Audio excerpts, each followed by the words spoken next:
Dari rentetan peristiwa yang ada, seberapa mengkhawatirkan sebetulnya dugaan atau spekulasi bahwa ada kecurangan?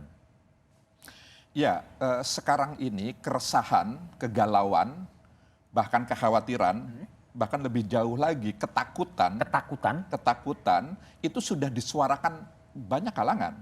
Tidak hanya rohaniawan, agamawan, tapi juga budayawan, akademisi, bahkan forum Pemret kemarin juga menyatakan hal yang sama. Mahasiswa dan sekarang terkonfirmasi para kandidat, para capres-cawapres juga menyatakan hal yang sama. Kekhawatiran, ketakutan akan kecurangan. Jadi ini memang sudah meluas kekhawatiran, ketakutan ini. Mengapa? Karena memang 2024 ini pilpres dan pemilu legislatifnya memang khas.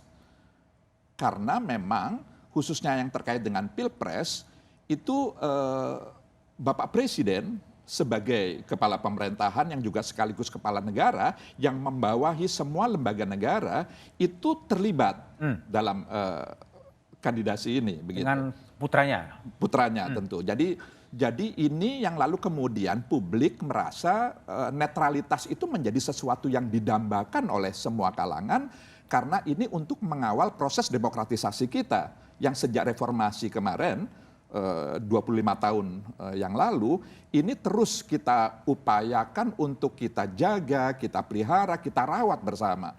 Karena tanpa demokrasi bangsa sebesar Indonesia dan semajemuk kita itu sangat mengkhawatirkan, sangat menakutkan kalau tidak ditopang oleh kesadaran semua segmen yang ada di masyarakat, semua elemen bangsa untuk mari bersama-sama mentaati proses demokratisasi yang sedang kita jaga bersama ini. Baik, Mbak Titi, tadi kan Mas Lukman mengatakan ya ketika Mas Gibran berada di Cawapres, agak susah bagi Presiden Jokowi untuk bersikap netral itu kan, tapi kan masih asumsi. Apa yang bisa dilakukan agar betul-betul Presiden Jokowi betul-betul netral dan betul-betul bertindak sebagai head of state, sebagai kepala negara? Ya, tidak politisasi birokrasi, tidak politisasi aparat keamanan, dan juga menjaga netralitas penyelenggara pemilu.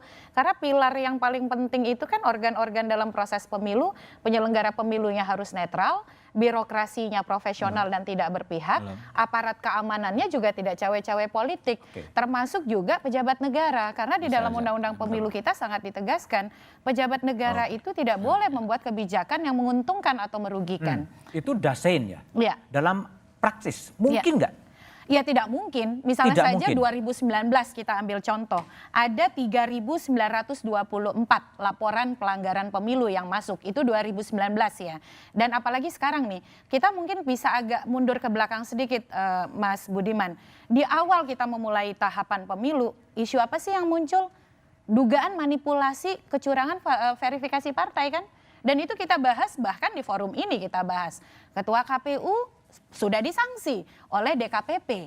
Dan yang berikutnya adalah misalnya beberapa rentetan kontroversi putusan Mahkamah Konstitusi. Dan sekarang misalnya yang menurut saya ini jadi blessing in disguise ya. Peserta pemilu itu memang harus saling mengawasi. Yang jadi susah itu kalau peserta pemilunya saling mentoleransi kecurangan. Oh, jadi menormalisasi kecurangan. Betul. Jadi kecurangan dianggap biasa gitu. Nah, betul. Jadi yang satu yang saya jadikan evaluasi ketika pidato para pasangan calon, ya memang kontestan itu mereka lah yang paling depan saling mengawasi satu sama lain. Ada instrumen hukum yang bisa digunakan. Nah, tantangannya adalah apakah instrumen hukum itu akan bekerja sesuai dengan harapan kehadirannya begitu, terbuka, transparan, akuntabel, proporsional. Yang kita khawatirkan adalah misalnya selalu ada cara untuk mentoleransi ketika ada laporan pelanggaran untuk tidak memproses sesuai dengan koridor. Selalu ada misalnya celah-celah unsurnya kurang dan lain sebagainya. Ketika ketidakpuasan itu muncul, maka yang akan terjadi adalah ekses atau ikutan bahaya, keterbelahan di masyarakat akan menguat, ketidakpercayaan pada pemilu akan terus bergulir, dan pada akhirnya itu akan terus berdampak pasca pemilu. Oke, baik. Kita coba lihat tadi kan Mbak Titi menyebutkan juga para menteri birokrat yang kemudian menjadi tim kampanye. Kita coba lihat ya video dari Menteri Investasi Bahlil Lahadalia dalam acara di Repnas yang kelihatan juga cenderung mengendorse atau seperti apa. Kita coba lihat dulu. Pak Karno, Bung Karno presiden pertama kita. Menjadi presiden, menterinya banyak juga di bawah 40 tahun. Bahkan Perdana Menteri Indonesia Bung Saril itu usianya 36 tahun. Terus kenapa orang mempersoalkan kalau anak muda yang memimpin bangsa ini? Mendirikan bangsa aja anak muda bisa. Apalagi mengisi cita-cita kemerdekaan itu.